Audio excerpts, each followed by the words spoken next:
Thank you, everybody, for tuning in today, or if you're watching in the future, for watching this in the future. I am Dan Tratensek. I am the Chief Operating Officer with the North American Hardware and Paint Association and the publisher of Hardware Retailing Magazine. And I feel very fortunate to be able to moderate this discussion this afternoon about what is an incredibly interesting project and very timely in a lot of ways. I will tell you guys, if you see me making unusual movements throughout the course of this session, it's because I'm in my office and I have one of those like motion sensor lights, and it's set to be very sensitive. So unless I'm moving around, there's a high probability that my light will all of a sudden go out while we're talking. And while it might be great for dramatic effect, I certainly don't want to take away from the content that our panelists have to offer today. So the official name of our panel discussion today is Diving In: How One Retailer Retooled E-Commerce, Reset Customer Loyalty, and Strengthened Their Brand all at the same time. And that's a mouthful to say, but it was more than a mouthful of a project to tackle. And one of the things that makes it so timely is that so many retailers right now in our industry are going through at least a portion of what our friends at McGuckin went through. They just chose to do it all at once. But so many more retailers are considering, what are my options with e-commerce? But how does that relate back to the in-store experience? How do I make sure my brand is kind of perpetuated? How do I get my data in order? Where do I get images to create e-commerce? How do I make this a viable part of my business? Well, that's exactly what we're going to hear from our panelists today. So again, thank you guys, and we're going to dive into the discussion. But before that, I just want to take you through a little bit of the background on where McGuckin kind of started off and how we ended up working with Orgill and Orgill's partners to kind of turn their vision into reality. So let's go on to the next slide. McGuckin Hardware, just for a little bit of background, has been serving the customers in Boulder, Colorado since 1955. And currently they offer about 125,000 unique items across 18 different categories out of their 60,000 square foot store. And they also have an e-commerce presence, obviously. In fact, McGuckin was a pretty early adopter of e-commerce, and they had a website for a long time that had offered sales to their customers. They also actually had, in the past, thousands of customers who participated in a very popular rewards program for the store. But as time evolved and as kind of what they were trying to do with e-commerce and loyalty evolved, they really came to the decision that they were somewhat limited with what they can do and kind of constrained by some of the systems they were using before they decided they needed to go to the next level. They wanted to offer more products. They wanted more flexibility with their loyalty program. They wanted to be able to tie e-commerce and loyalty together. So they knew that they had to kind of look outside to find partners that could help them come up with a solution for all these issues they were having. And some of these issues, like I said, they needed new solutions for e-commerce. They needed some kind of product data enhancement solution that would not only allow them to get this data in with clean data, but also have a maintenance solution going forward. And at the same time, they needed to migrate their customer loyalty program. And as I said, find ways to tie this in to the bigger, very popular and well-respected McGuckin Hardware brand within their community. So let's go to the next slide. To tackle this project, as I said, they knew they couldn't do this internally, or if they could do it internally, it would just be such a massive undertaking that would really tie up their resources beyond what they were willing to do. So they realized that they wanted to go outside and find experts to guide them through this process and prepare them for growth. And after they had attended some Orgill markets and saw some presentations on what Orgill and their partners could offer, they discovered that together with other industry partners that Orgill had, like Unilog and Tyndale Advisors, they could really offer kind of a one-stop solution for what they needed in this e-commerce loyalty and branding realm. So some of the elements of that plan that they had is they knew they wanted to upgrade and enhance their e-commerce platform, and they could utilize Orgill's integrated e-commerce program. They wanted to tap into Orgill's industry PIM, a product database that could offer them access to over 1 million individual item descriptions and images. And they knew they wanted to rebuild the McGuckin.com website, adding flexibility and functionality for users, creating an overall just better user experience, and implement a new customer loyalty program. So again, not only are these challenges that aren't unique to McGuckin, but what is kind of unique is that they wanted to do it all at once. So that kind of sets the stage for the discussion. Now I want to flip to the next slide here real quick and introduce you to today's panelists, all of whom had a role in getting McGuckin from where they are to where they are today, where they were to where they are today. First up, and just wave your hand as we're talking, is Stephanie Lee, the Orgill product data manager. Stephanie. Grant Morrow, Orgill's program director of retail technology and e-commerce. Tyler Musslewhite, marketing and design manager for McGuckin Hardware. And Mary Richardson, creative director at Tyndale Advisors. All right. Guys, thank you so much for coming in and sharing your insights with us. Like I said, this is a big undertaking, and maybe Tyler, you could lead us off here. But before we get into that, maybe we could just go through, and Tyler, maybe just kind of introduce us to you and what you do with McGuckin, and then we'll go kind of around the horn, if you will, and have everybody kind of introduce yourselves and just real briefly tell us kind of what role you guys played or your teams played in this project. And it's not like the project is over. It's kind of an ongoing thing. But Tyler, why don't you lead us off? Sure. Yes, I am Tyler Musslewhite. I am the marketing and design manager with McGuckin Hardware. A big part of my role here at the store, is specifically as it relates to this project, has been both creating and managing a lot of the content that we have on our e-commerce site now, maintaining that site on a day-to-day basis, and then also just working closely with our Tyndale Advisors team to formulate and execute our overall marketing plan. Fantastic. Thank you, Tyler. Thank you for being on here. Let's see, Grant, why don't you tell us what your and your team's role was in the project? Yeah, hi, Grant Morrow, program director for retail technology and e-commerce solutions. So yeah, our team runs the integrated e-commerce program, and it was a smaller team back when we got McGuckin on board, but as we've expanded the program, we've expanded the team. So I was heavily involved in helping make sure their site was actually getting across the finish line, and that our teams at Unilog were doing what they needed to do to get the site launched, and making sure that we got Fan Builder up and running and going, because we were expanding at that time Fan Builder beyond our CNRG stores to a non-Orgill owned store out to the dealer community, and that was our first foray into that. So there was lots going on all at once, and there's more story to that, but at least it was a pretty big launch for us when we finally got it going. Absolutely, and we'll get into more of that story. And real quick, for the audience who might not be familiar, Fan Builder, and we'll get a little bit deeper into that, it is kind of Orgill's back-end ability to offer customer loyalty that integrates with other systems. But we'll get into more of a definition. But just up front, I want to make sure everybody, we define our terms, if you will. Thank you very much. That's my bad. I usually try to do that, but thank you. No problem. Stephanie, why don't you tell us a little bit about your team's role? Yeah, hi, I'm Stephanie Lee. I am the former product data manager here at Orgill, and what the product data team does in terms of support for e-commerce and the data program is manages the content enrichment process, the process of getting those items enriched and onto the website, and also making sure everyone has the tools that they need to be able to use the PIM. We work in conjunction with the account services team. And that's kind of in a nutshell what we do.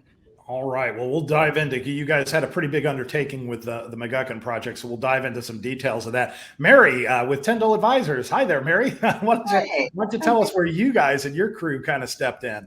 Yeah, so we work really closely, of course, with Grant's team, and the product data team in learning all the ins and outs of how to make these sites consumer friendly, really guiding through all of the different graphics, different back-end widgets that provide functionality and everything. And with Tyler and his team, we went through how to really work in an e-commerce site and how to integrate Fan Builder and a few other added extras, such as an email service provider that we highly recommended. And so it was just basically, we'd been through it before, so we were helping the good folks at McGuckin get through it again. Very good, Mary. Thank you guys for the introductions. I also, before we dive into some of the questions specifically in conversation, I do want to reiterate something that we mentioned up front. Is Orgill has an entire case study that takes a very deep dive into this entire project. And as Amanda indicated, that's available under the handouts tab for this presentation. And it is like I said, it's a very deep dive of really every aspect of this. So if this is something that is of greater interest to you, I'd encourage you to download that case study to get into the very deep details of just about every aspect of this project. But Tyler, going back to you, could you tell us a little bit, kind of reiterate, I set the stage a little bit, but maybe you can give us kind of the boots on the ground view of where McGuckin was kind of before you engaged in this project, what it was you guys were hoping to achieve, what you felt you were kind of limited by, and just kind of talk us through kind of how the relationship started and the whole project got underway. Sure.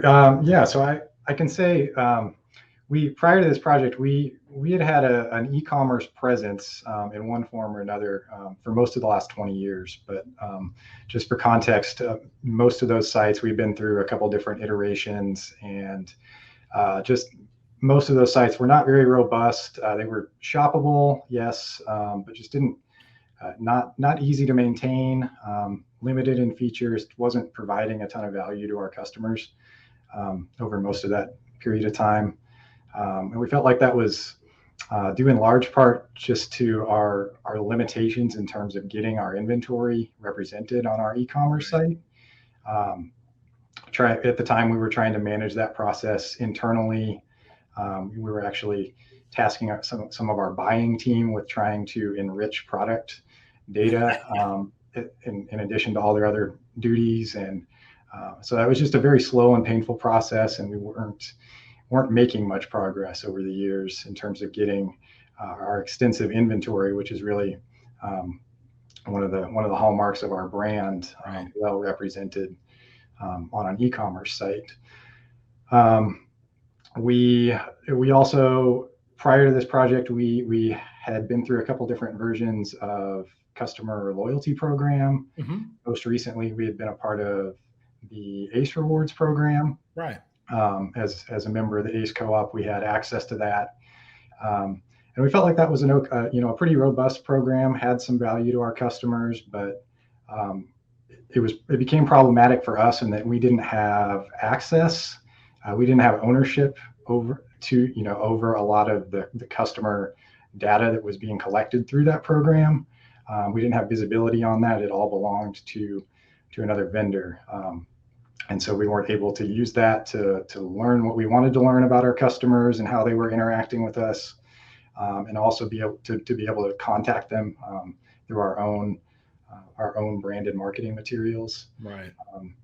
That was kind of another issue. Something that became a challenge is that just the fact that our marketing materials that were being sent to our customers in conjunction with our loyalty program was ACE branded, and we are not an ACE branded store. So we ran into issues with just a confusing message that we were sending out there to our customers as part of that. So those were kind of the, where we were coming from, some of the challenges we were facing. And we were motivated by, I think we saw the importance of continuing to try to develop the e-commerce side, continuing to grow, both as an opportunity to, increase and grow our business and reach new customers, but also just seeing the importance of of that in relation to retaining our current loyal customer base as retail is changing, the landscape is changing, the expectations for how people interact with retail companies has changed. So just continuing to be able to meet our customers' expectations and provide service to them, in that realm as well. As far as our relationship with Orgill, we've had an ongoing relationship with Orgill for most of the last 15 to 20 years, I think, and just on the product distribution side. So that relationship was there. I believe we had actually reached out, we approached Unilog separately a handful of years ago just to see what they might be able to provide us in terms of our product enrichment and getting products onto our site, addressing that problem in particular. And at the time, found that they were able to offer us a lot, but it just wasn't very realistic for us cost-wise on our own to enter into that relationship at that time. But I think it was maybe late 2018, early 2019 when we kind of stumbled across the information that Orgill and Unilog were actually working together, partnering on some tools that were actually going to address a lot of the issues that we had been having and the things that we were looking to move into. Yeah, and I think I should also point out as we're going through this discussion that not only did you guys have a pretty comprehensive list of what you wanted to do, and as I to beat on that horse for a second is that all of these things individually were big undertakings, but when you combine them together, it's a lot to get done. But in case you guys didn't pick up on what Tyler was saying about the timing of this, it also began to come to fruition in 2019, and there were some other things going on in the world around 2019, 2020, when we were kind of going through some other things as an industry that were COVID related, and so the timing of the project also really kind of added another layer of challenge to it. So as we're talking about that, and thank you, Tyler, for kind of outlining that, Grant, Stephanie, and Mary, I'm sure as this project was brought to all of you, you just said, oh, look, it's a great opportunity for us to show what we could do, but it's a lot to get done. Maybe you guys could just tell us a little bit about kind of your reaction to getting this kind of scope of project that you were going to have to work on, or I should say get to work on, and kind of how you set in motion of, okay, this is what we need to do to kind of get our arms around this thing, because we're all working within kind of different specialties and different areas, and there's also outside folks like Unilog who help with a lot of that data that you kind of have to marshal together to work on this.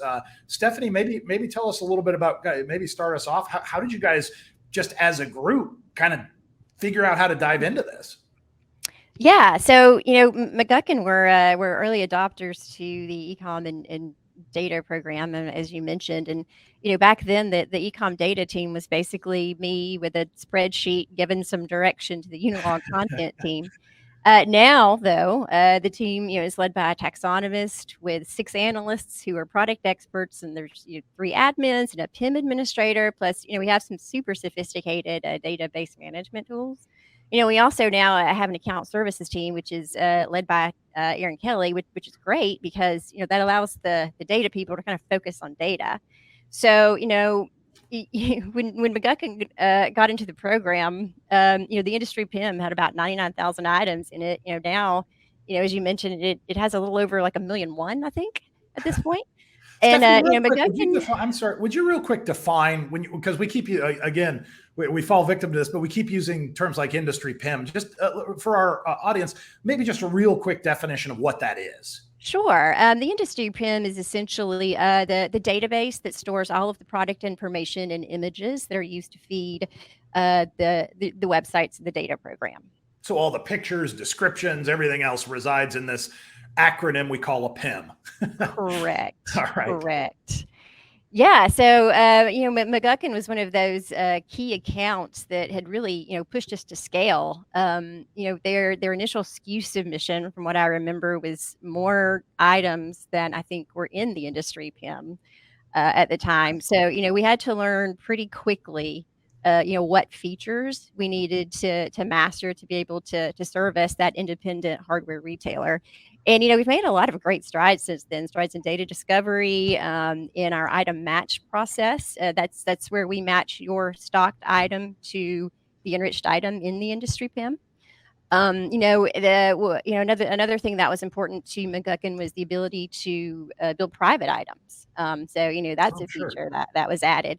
And really nailing down an efficient file submission process, being able to track items through the process and really being able to report on the status of any particular item at any given time, or all things that we've challenged ourselves to get better at. And there's still plenty of opportunities for constantly collecting feedback and challenging ourselves on dealer process improvement in the quality of data that's being presented.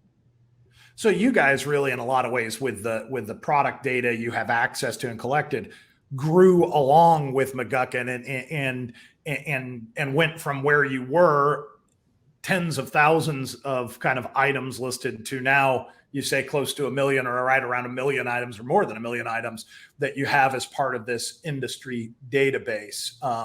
And just to expand a little bit on that, these items include Orgill warehouse items, but they also include items that like McGuckin had stocked that aren't necessarily Orgill items. Am I hearing you correctly with that?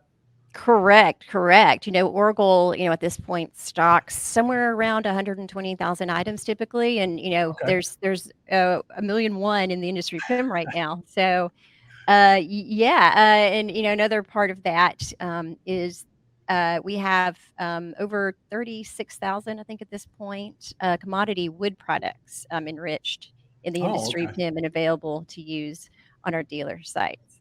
Okay.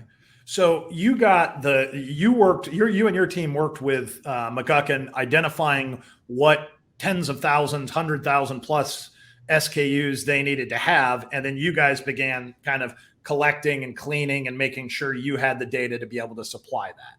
So that was kind of Correct. one of the first steps in the project. Okay. Correct. Grant, I'm going to move to you next and ask you, Stephanie and the data team at the outset of this project were busy on getting all this data collected, making sure they had images, making sure it was in the correct form that McGuckin needed.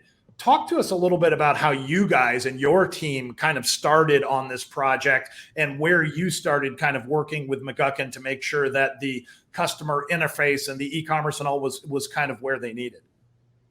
The first thing we identified was that we needed to have Tyndale do the design, and I'll let Mary talk about that. That was actually the first thing, as when we started and kicked off the project, we were like, wait a minute, you need a design done, right? Like, because we got all the project agreed to, and then it's like, wait a minute, we need to do a design, right? Like, you guys need a full professional design. And they were like, oh yeah, we do. So like, all right, well, we'll get you introduced to some folks. So that was like our first task when we first started the project, which is extremely important on any project. Sure. Is to not, everybody gets obsessed with the technology first. I've noticed on these projects that I've done, throughout my career, I've been doing e-com for like 18, 19 years, and everybody runs down the technology lane first. And that you got to make sure that you think about product data, and you make sure you think about your customer experience on there. And some people do the customer experience and then they try to back it into the technology. So the technology, and then yes, you need to worry about product data, but you do need to worry about your customers, how they're going to shop it and everything. So that was our first thing. The other part of it was we knew we were going to get them on board with our Fan Builder program, which is the loyalty program. So it's branded right. McGuckin Rewards at McGuckin. And we wanted to get that integrated. And that was, like I mentioned at the beginning, our first foray into taking it out of the lab and really taking an early adopter and say, let's see what we run into with this. And of course, that was an experience for everyone. You start figuring out what you've done, coded too much that's for our environment. And we haven't thought about, oh, we got to deal with something on this side of the house, and oh, this is a new experience. And so, yeah, all the things that happen with that. The most interesting part about the project, in my opinion, and I don't want to steal Tyler's thunder if he wants to tell the story, but we did launch the site right around when COVID lockdowns were happening, which has its own interesting war stories. But yes, it was quite the experience. But just the interactions between Epicor Eagle and Unilog system, we had to learn some issues about that, because as we've learned, Eagle allows dealers to customize their instance for their business, and that means that what we get out of it, it was new for us too, because like, wait a minute, that's not how we were used to seeing it. So we had to make some changes on that too. Real quick, I want to go back to something you said, Grant. You had mentioned the concept of what we had done in the lab. That's right.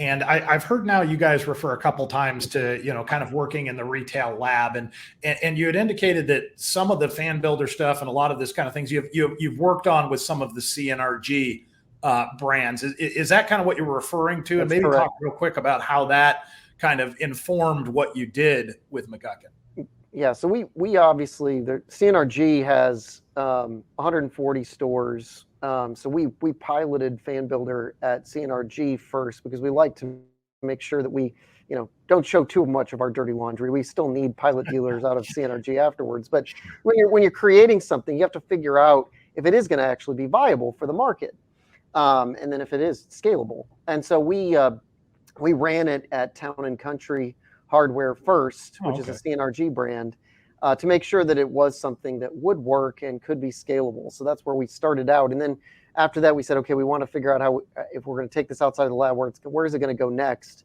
And McGuckin was already, kind of working through discussing getting on board with integrated e-commerce. So we said, why don't you guys also do this Fan Builder thing? Because they really did have frustrations, like Tyler mentioned, with Ace Rewards. So we said, well, let's see how we can solve one problem with another. Absolutely. And now I'm going to move on. And I guess I fell victim to exactly what Grant was talking about, a tech bias, where I skipped right over the user interaction portion of it. And as a guy who anybody could tell you I have zero tech knowledge and background, I apologize for doing that. But Mary, maybe you could talk to us a little bit about, Tyndale, you guys are a marketing organization and are kind of well-versed in the customer experience. So talk to us about where Tyndale was involved in the McGuckin project and how you guys kind of received these marching orders and what you had to do. Yeah, sure. So as Grant was talking about the lab, we're brought in early on to be a participant in that lab. So the Unilog platform was not a new thing for us to solve. And I believe the way we were told that we were being introduced to McGuckin was via a Hangout chat from Grant saying, hey, I got a new client for you. You're welcome. Welcome. Yeah. But we were actually very, very excited to get to work with the McGuckin team. The store reputation, it was very well known, at least in our circles. They provided a unique model in that they are the everything store. Right. So, they have an assortment of product that is just everywhere, which is fun for us. And so really, in working with Tyler and his team, what we identified first was they didn't really have a style guide. They had been cobbling together marketing pieces from other vendors, other areas, those kinds of things. And so one of the first things we actually tackled before we really started putting it to the design of the site was getting a style guide together. And then we simultaneously looked at how to bring their circular into that style, how to get their website into that style, talking a lot about best practices as far as customer interface, what we had seen with our data. So we heat map every site, we watch Google Analytics, we do those kinds of things to really have some data to back up how a customer is interacting. And I think, in the creative space, you really want to make the whole page absolutely wonderful, beautiful, gorgeous. And what we found out was after someone's looked at the site for the first time on launch, they go to the homepage and they go to the search bar. Right. Yes. So, not to say that those pages are not important, but, that's just one of the realities of our world. So that was really where we started. And then in along with identifying, that they were going to be into the fan builder program, being able to track their data on their email interactions was another big important step. And now, we're helping along with some Google advertising, display ads, search ads, those kinds of things. Still watches proofs go by on circulars and things like that. But yeah, that was pretty much our job. And Tyler's team had a really good, strong definition of who they were, what their marketing and branding was in the community and everything. So really it was just an exercise in getting that written down so that there was kind of the creative rule book to stay in or violate if you wanted to. But they had a lot of long-standing unique elements, the Green Fast service and things like that. So it was fun. It was and it still is fun, but it was a great undertaking to really apply form follows function, right? For all you techie people, our job is to make sure that the form is something that somebody can use, and the functionality is behind the scenes. Mary, Yeah, something. Oh, I'm sorry. Go ahead, Tyler. Mind if I was just going to add that Mary and her team were extremely instrumental throughout that process and great to work with in terms of, like she said, we had a lot going on in terms of our brand and our branding and history, and they were great at helping us kind of take a step back and distill kind of the key elements of that, and then creating a brand guide and a plan to translate that across all of the platforms that we were looking at, trying to create that omni-channel approach to where the experience on our e-commerce site was going to be reflective of what's happening in the brick and mortar, and also your team was great in terms of helping us also carry that across email templates and social media, print ad templates, making sure that our brand was really being represented consistently across all those spaces. And I think that's such an important thing. And that's one thing I was going to mention, Mary, as I was reading the case study, you guys had really emphasized that we want to make sure, because McGuckin is such a venerable brand and well-known, that consumers didn't lose those feelings or those important points, no matter how they wanted to interact. And so one of the things that stuck out to me that you had said was it wasn't just about kind of like what we put on the website, but it was then when customers would come into the store and interact, if their first engagement was online, that everything would kind of be seamless. And then the messaging is seamless. Talk to us for a second, Tyler and Mary, kind of how important that is kind of for a project, that the essential kind of basics of what that brand is touches every aspect of how you're reaching customers. Yeah, so my team uses when you walk in the door and you're 3 feet in the door, what do you see, hear, and smell? And that means to bring all of the senses that a person having an actual physical interaction with a cashier or somebody on the floor or whatever is going on, or somebody on the phone even, that voice and tone is carried through. And oftentimes it's a matter of narrowing down elements that are going to become iconic to your brand. So I mentioned the green vest. They do a great job with little interactive videos, all kinds of stuff. Everybody in the store has a green vest on. It's a real easy icon for people to latch onto. Also, the everything store tagline is true. I mean, it's represented online, it's represented in the store, it's represented in their advertisements and their emails. So just really boiling it down to the core essential elements, what from your history is going to carry forward and what stays relevant. What are you thinking is going to be a temporary kind of a thing? So of course, COVID brought in a lot of temporary things, but they had tent sales and they had campus move-in sales that they held annually. And so how do we incorporate all of these events that you've done and make sure it's one cohesive experience? So no matter how a client or a customer interacts with that they're getting the same visual look, feel, the words are the same as what they've read. So if somebody's speaking to you and they say, hello, good afternoon, that's not what you're getting when you go to the store. They're going, hi, can I help you today? So we Right. want to make sure that that's being carried through on all elements. So it is a seamless omni-channel experience, and especially in the physical interactions. Tyler, was that something that you guys recognized you wanted or needed and just didn't quite know how to make everything happen? I mean, you said that the last like loyalty program was somewhat inhibiting making sure your brand followed those messages. So was that something you knew going in, or was that something that kind of was revealed to you throughout the process? I would say peripherally, we were kind of aware that, there was a need for those things to be integrated more seamlessly. I think we definitely learned a lot through the process, just how important that is to kind of marry everything together in a way that's presenting us in a consistent way across all these different touch points. But yeah, I mean, it became more and more apparent the deeper we got into it, and now it's really core to and central to what we've been doing over the past year and a half or so. Being cognizant of making sure those messages all line up.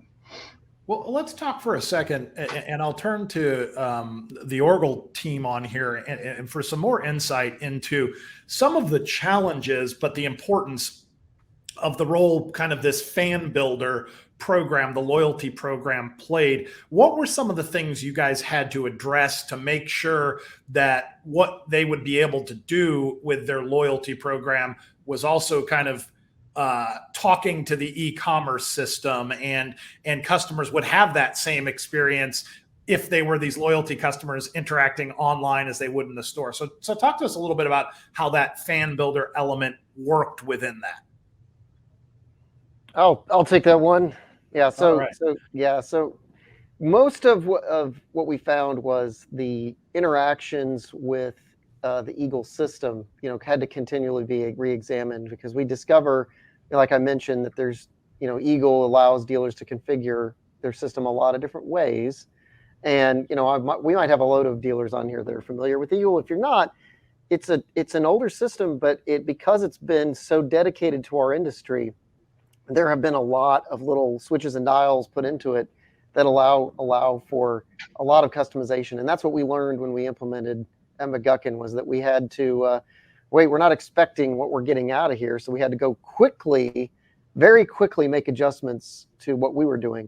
Another thing we had to do was also add some additional notifications that came out of the system to end customers, because we had the process pretty well set, in terms of what we were going to do. But we found, again, in light of what was going on when we launched the site, that there had to be more information put out there. So I'll give an example, although it's mostly on the e-commerce side. But when we launched the site, it was in April of 2020. Now, I don't know if everybody remembers April of 2020 very well. Maybe you don't want to remember it because it was just a fog of war.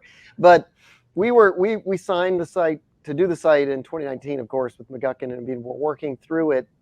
And essentially, we got a call from the McGuckin team saying, like, hey, I know that we had all these plans about when we were going to launch the site and everything, but like, we need it like yesterday. Yeah. Because there's so much craziness going on. And they sent us a picture of the store floor that had carts that were like backed up around the corner, like all in the store, ready, all with merchandise ready to go, because they couldn't actually let people inside the store. Yeah.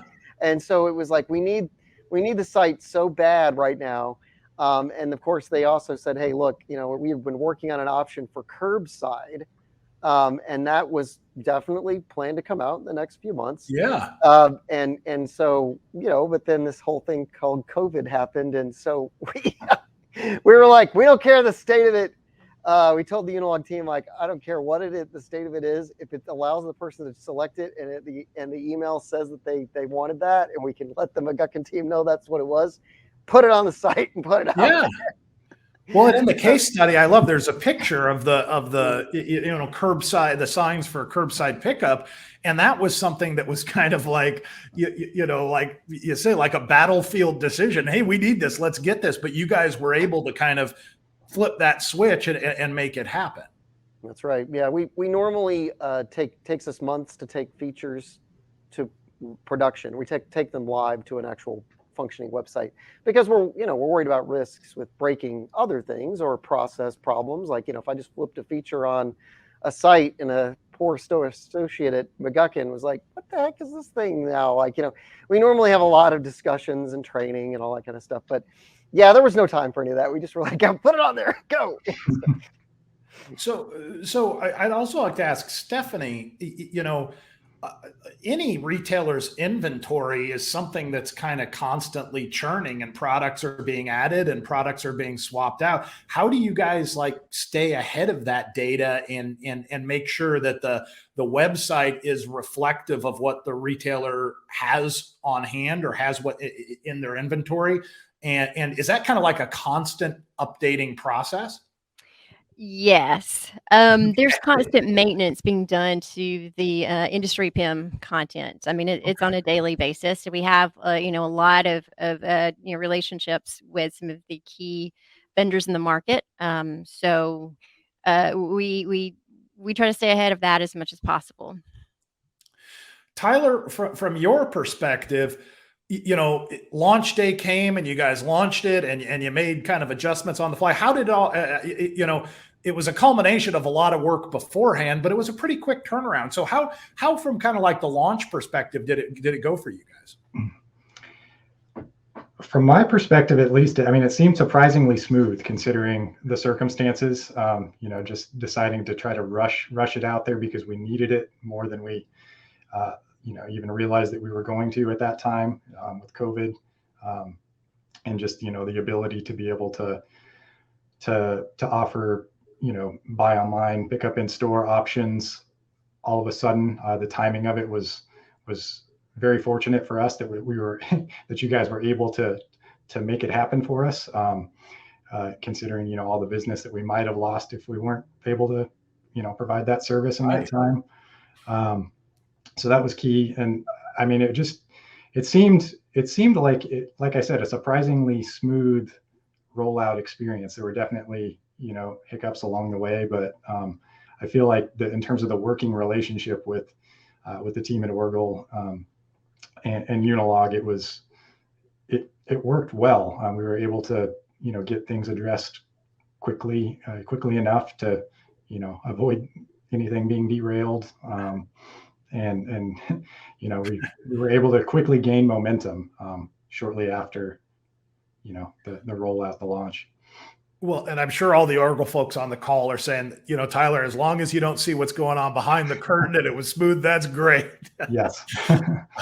Well, that brings me to another thing that I want to ask about to all the Orgill folks is that you guys' job wasn't done on launch day. I know again from looking at the case study, you guys continue to kind of have regular interactions with the McGuckin team to make sure they're getting what they need out of the website or adjusting what they need with their marketing and with their loyalty stuff. So I'd love for one of you, maybe Mary, to talk to us a little bit about kind of how you guys interact with the team on an ongoing basis to make sure that you guys didn't just, launch it and say, well, there you go, good luck to you.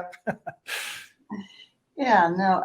So I believe it's mentioned in the case study, but for a long period of time, we had a chat group with Tyler's team, and we just would communicate different things.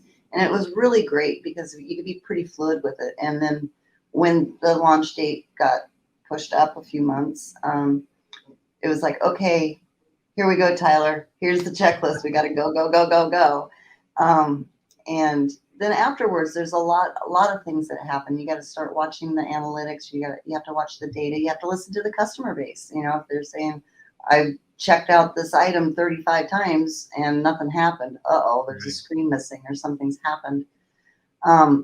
So yeah, we continue to diagnose a freshly launched website for anywhere from 30 to 90 days, depending upon the complexity of what they have.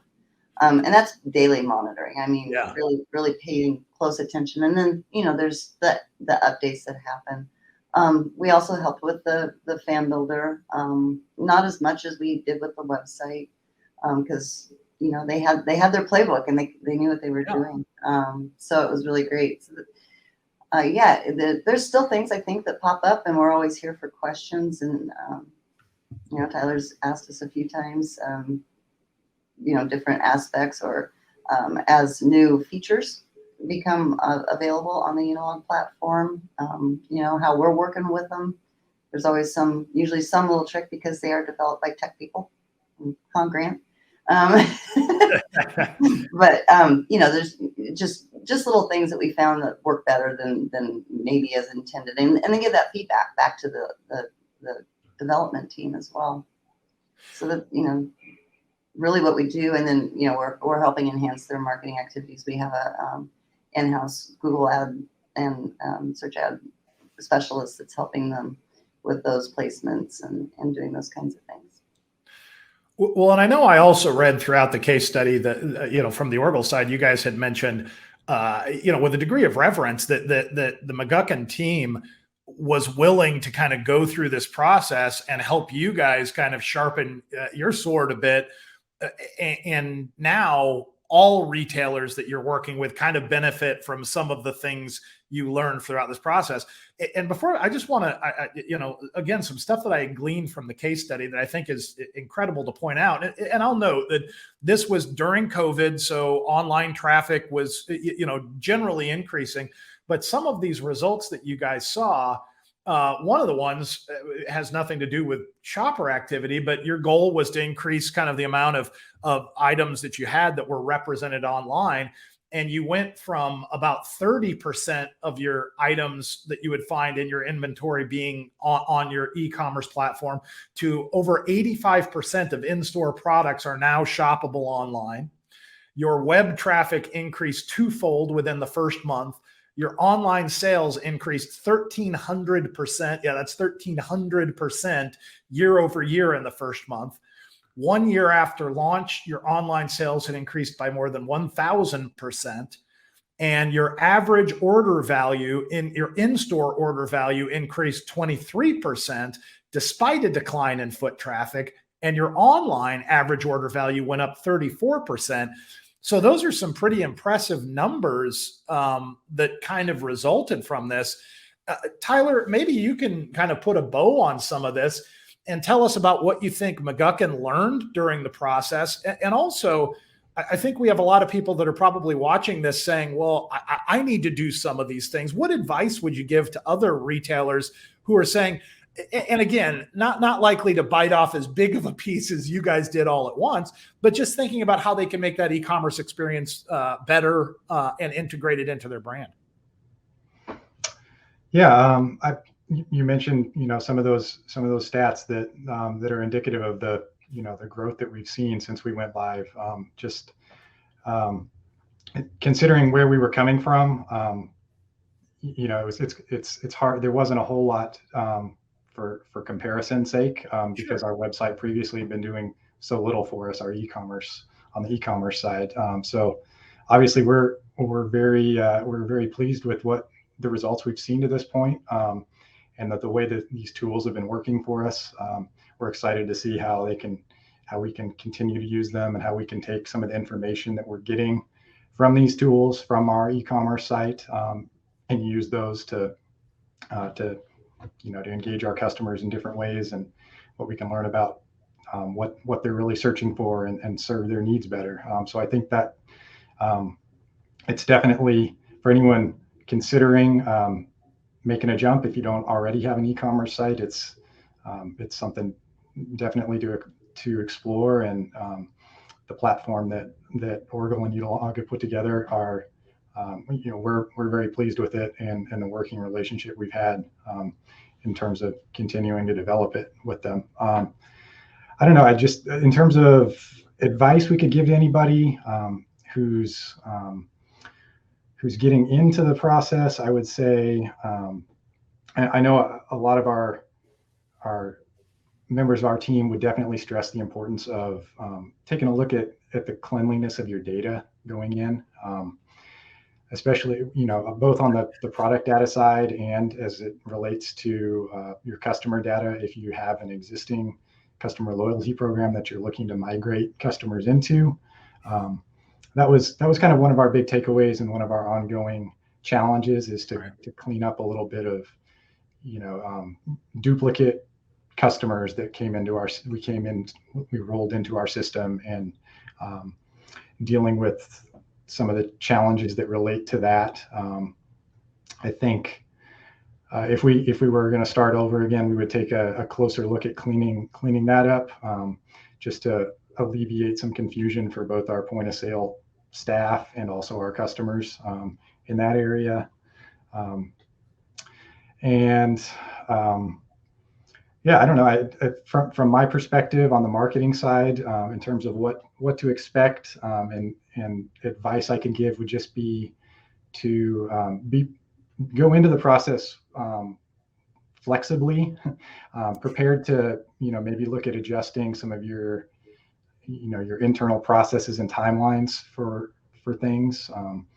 While we're thrilled with what we're able to do now in terms of representing promotions on our e-commerce site, for example, in a way that's consistent with promotions that we're running in the brick and mortar. We did have to kind of adjust the way we handled those and the way we put those together internally. Because we were doing so much in-house before, we were able to, if we had to, we could put together a promotion, even a week or two in advance and still make that work. Because of what we're doing now, we've had to kind of move those processes back, look a little longer range in terms of just to allow for any products that we have that we want to submit for enrichment, make it through that process in time to actually be represented on our site. But so that's just been part of the learning curve for us, adjustments we've had to make there that you might want to be prepared for if you're looking to get involved. But the fact that we are able to, so much better represent the events and the promotions and the products that we have front and center in our stores, making those front and center on our e-commerce site now is, far outweighs any sort of internal adjustments that you might have to make along the way, I think. Well, fantastic. Any other thoughts? Thank you, guys. I mean, this time goes by so quickly. I mean, we could drill down to each one of these subjects in a separate webinar.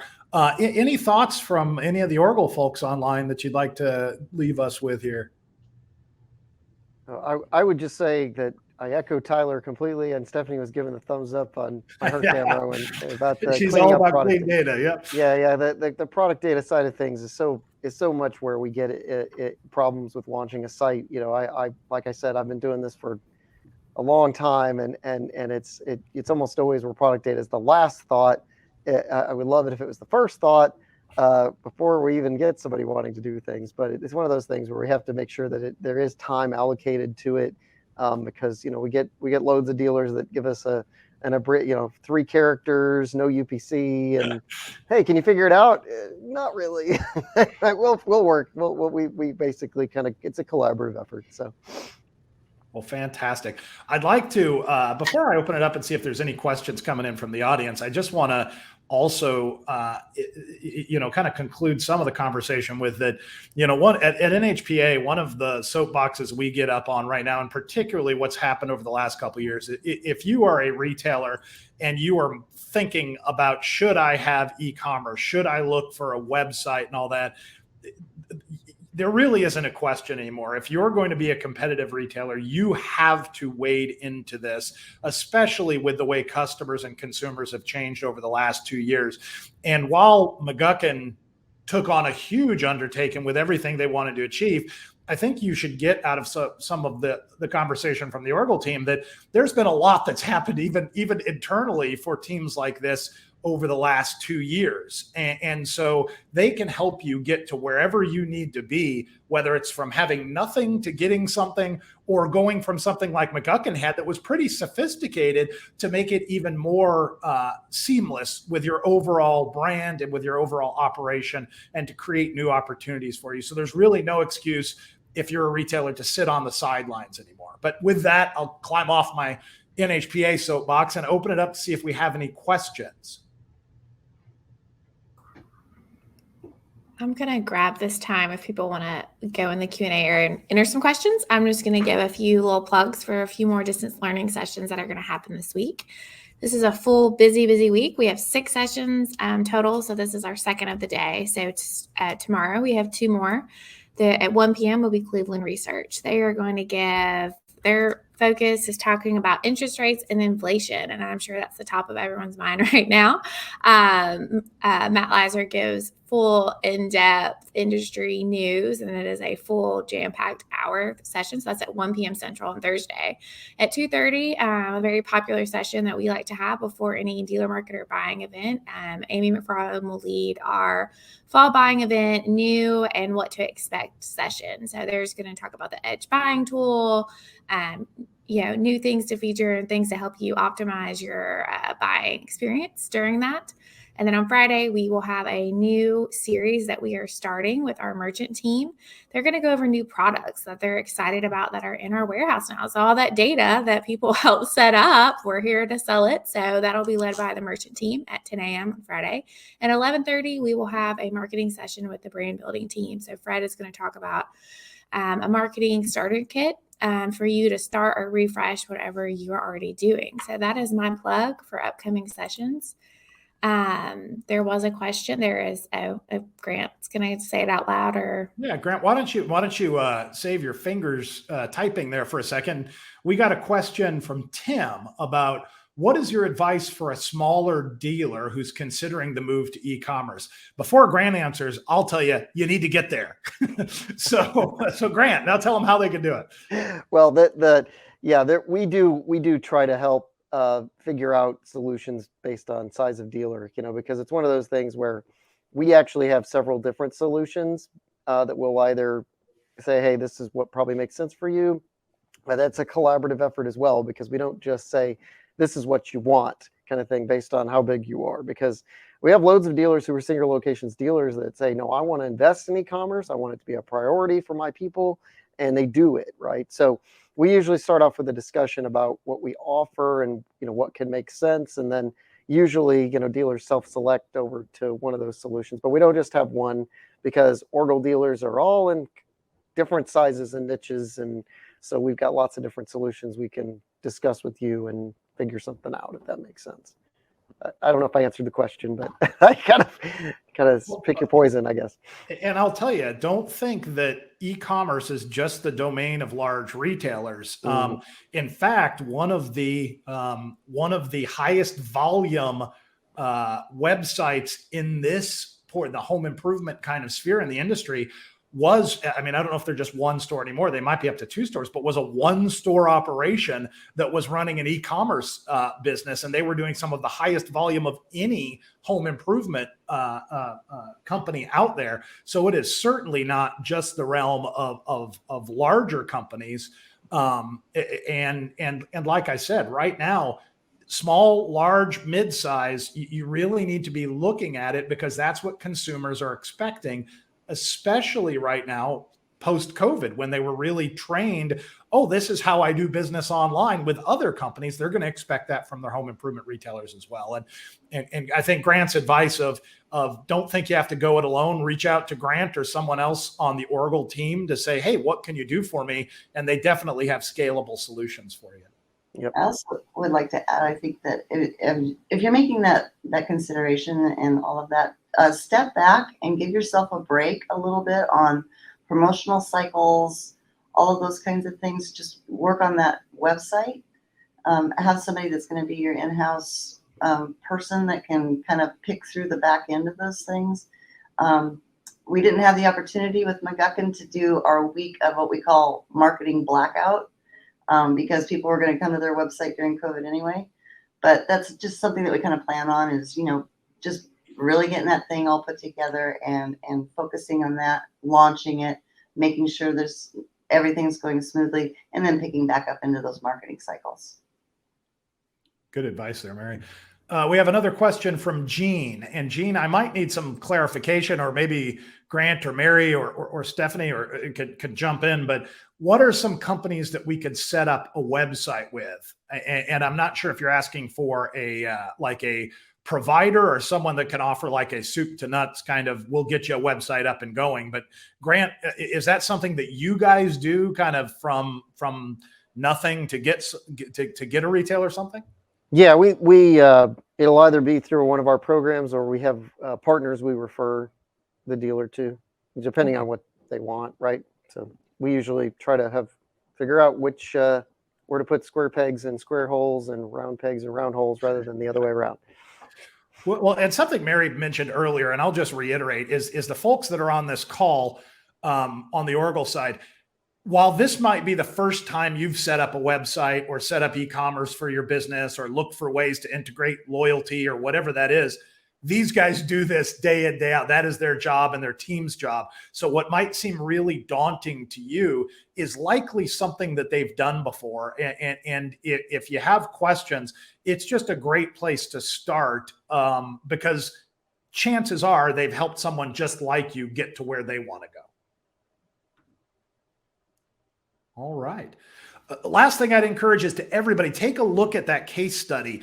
If you want, again, a really in-depth kind of look at every aspect of what we talked about today and that McGuckin project, the case study that's available in the handouts area outlines it all in very specific detail. And it's a really good resource. Okay, everybody, I think we are at time. If anyone in our audience has additional questions, please reach out to the panelists and hosts that are here. There is a question from Jean I'm seeing pop up saying, who do we contact for that? I don't know if you mean websites or the case study, so if you could clarify that a little bit. But thank you everyone for joining us. I appreciate all y'all's expertise and time during our distance learning week. So, and Jean, really quick, for the case study, you would click on the tab that says handouts and you could just download it from there. And Grant, if he's looking for someone who wants to help him get a website going, who would he contact at Orgill? I'm going to tell him to start with me. I just messaged him myself and said, awesome. Gave him my email. But we have a tech sales team. It's only 2 people. We're not trying to load up on those kind of folks too. But we have a ton of tech sales people that'll walk through demos and do all that stuff too. So, and make sure you check out the McGuckin website to kind of see what it looks like and feels like, because I think you'll see a lot of these concepts that were talked about in kind of real world time. So that's it. good deal. awesome. All right. Thank you, everyone. Thanks, everyone. You'll have a great rest of your day. Thanks so much. Bye-bye. Thank you.